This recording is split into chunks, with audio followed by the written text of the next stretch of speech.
পলাশবাড়ীৰ ৰাজাপুখুৰীত বাসন্তী পূজাৰ শতবাৰ্ষিকী উদযাপন। ৰাজাপুখুৰী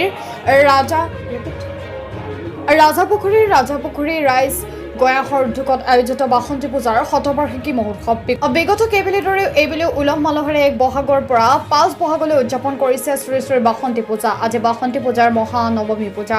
ভক্তৰ সমাগমে লোকে লোকাৰণ্য হৈ পৰিছে পূজাস্থলী। সন্ধিয়া 12 ৰহণীয়া সাংস্কৃতিক সন্ধিয়াৰ লগতে মঞ্চত উপবিষ্ট থাকিব জিলা আয়ুক্ত কৃতিঞ্জলি, পলাশবাড়ীৰ ৰাজচক্ৰৰ চক্ৰ বিষয়া হিমাদ্ৰী বৰা, বিজেপিৰ যুৱ নেতা হিমাংশু শেখৰ বৈশ্য উপস্থিত থাকিব বুলি উদ্যোক্তাসকলে জানিবলৈ দিয়ে। পলাশবাড়ীৰ পৰা জিতুমণি শৰ্মাৰ ৰিপৰ্ট, নিউজ 24 NE। আমি ৰাজাপুখুৰী সত্ৰবাসীৰ হৈ আদৰণি জনাইছোঁ যাতে আমাৰ এই অনুষ্ঠানটিৰ অসম তথা গোটেই ভাৰতবৰ্ষত বিয়পি পৰে। আজি আমাৰ মহানৱমী পূজা। এই নৱমী পূজাত আমাৰ ধৰ্মীয় যিখিনি বৈদিক কাৰ্যসূচী যিখিনি আছে সেইখিনি আমাৰ গতানুগতিকভাৱে চলি আছে। তাৰ ভিতৰত ওজাপালি আমাৰ থাকিব, তাৰপিছত গুণিন বেন ঢুলীয়া এইবিলাক থাকে। তাৰপিছত আবেলি সময়ত আমাৰ ইয়াত পৰিভ্ৰমণ প্ৰদক্ষিণ কাৰ্যসূচী এটা কৰা হয়। গতিকে তাতো আমাৰ বিভিন্ন ধৰণৰ সাংস্কৃতিক কাৰ্যসূচী প্ৰদৰ্শন কৰা হয়। আমাৰ যুৱচামেই হওক বা আমাৰ যিখিনি শিল্পী আছে তেওঁলোকে তাত নিজা বহুতো সাংস্কৃতিক কাৰ্যসূচী প্ৰদৰ্শন কৰে। এইবেলি আমি শতবৰ্ষৰ প্ৰতি লক্ষ্য ৰাখি আমি নৱমী পূজাৰ দিনা নিশা 9 বজাত আমি আমাৰ যিখিনি জীয়াৰী বোৱাৰী আছে এইখিনি সামৰি এতিয়া আমাৰ সাংস্কৃতিক অনুষ্ঠানৰ আয়োজন কৰা হৈছে। এইটো এইবাৰ ব্যতিক্ৰমী অনুষ্ঠান। অন্য বছৰ আমাৰ এনেকুৱা ধৰণৰ অনুষ্ঠান নাথাকে। গতিকে শতবৰ্ষৰ প্ৰতি লক্ষ্য ৰাখি এইবেলি এইটো কৰা হৈছে। তদুপৰি আমাৰ বিশিষ্ট অতিথি হিচাপে আমাৰ মুকলি অধিৱেশন আছে আৰু তাত 2-3 গৰাকী মন্ত্ৰীক আমি নিমন্ত্ৰণ কৰিছোঁ যদিও তেওঁলোকে অহা বা নহা এইটো কি সম্পূৰ্ণ সঠিক তেখেতসকলে আমাক উত্তৰ দিয়া নাই।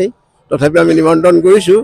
তাৰ ভিতৰত আমি প্ৰশাসনিক বিষয়াও আছে, যেনে আমাৰ জিলা আয়ুক্ত আছে কীৰ্তিজল্লি। ঠিক সেইদৰে আমাৰ পলাশবাড়ী ৰাজচক্ৰৰ চক্ৰ বিষয়া হিমাদ্ৰী বৰাকো নিমন্ত্ৰণ কৰা হৈছে। তেওঁলোকে আহিব আৰু আমাৰ বিজেপিৰ যুৱ নেতা হিমাংশু শেখৰ বৈশ্য ডাঙৰীয়াও আজি তেখেতৰ যোৱাকালি আছিলে, কিন্তু তেখেতে বিশেষ অসুবিধাৰ কাৰণে আহিব নোৱাৰিলে।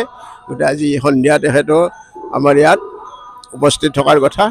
তদুপৰি আমাৰ মঞ্চ উদ্বোধক হিচাপে বা আমাৰ মন্ত্ৰী পৰ্যালোচন হিচাপে আমাৰ স্থানীয় সমাজকৰ্মী বা বিশিষ্ট ব্যক্তিক আমি নিমন্ত্ৰণ কৰা হৈছে। গতিকে ৰাতিৰ ভাগত এইটো আমাৰ প্ৰায় 2 বজামানলৈকে আমাৰ এই কাৰ্যসূচীবিলাক চলিব। এতিয়া এইখিনিয়ে আজি আমাৰ নৱমী পূজাৰ থুলমূলকৈ কাৰ্যসূচী। প্ৰথমতে আপোনালোকৰ চেনেলক ধন্যবাদ জনালোঁ।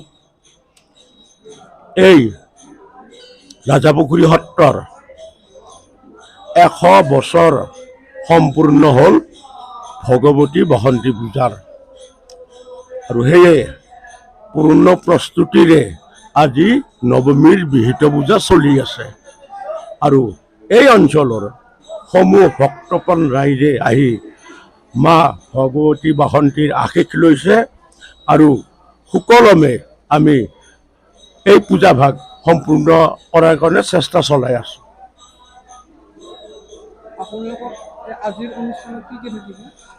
আজিৰ অনুষ্ঠানত থাকিব, এতিয়া পূজা চলি আছে।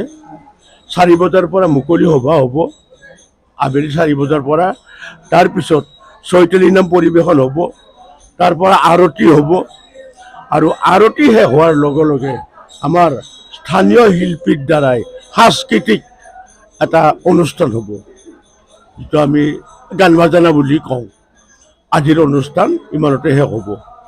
অহাকালি দশমী বিহিত পূজাৰ পিছত, পূজা শেষ হোৱাৰ পিছত আমাৰ সমূহ যিসকল পূজা পৰিচালক সদস্য আছে তেওঁলোকে মিলি আমি প্ৰীতিভোজ এটা খাম। আৰু তাৰপিছত এটা কাৰ্যসূচী ৰৈ গ'ল আজিৰ। আমি মুকলি সভাৰ পিছত 4 বজাৰ মুকলি সভাৰ পিছত আমি প্ৰতিমা দেৱীৰ প্ৰদক্ষিণ কৰিম চাৰিওফালে, এইটো ৰৈ গৈছিল। অহাকালি অপৰাজিতা পূজা হ'ব। অপৰাজিতা পূজাৰ পিছত দেৱী বিসৰ্জন হ'ব আৰু দেৱীক বিসৰ্জন দিয়াৰ পিছত আমাৰ সদৌতি ৰাইজ লগ লাগি আমাৰ প্ৰীতিভোজন হ'ব আৰু তাৰপিছত 5 বজাৰ লগে লগে ভগৱতী বাসন্তী মাক আমি পুখুৰীত বিসৰ্জন দিম আৰু তাৰপিছত গধূলি 6 বজাৰ লগে লগে আমাৰ পুনৰ সাংস্কৃতিক সন্ধিয়া অনুষ্ঠিত হ'ব। এই কাৰ্যসূচী এইখিনিয়ে।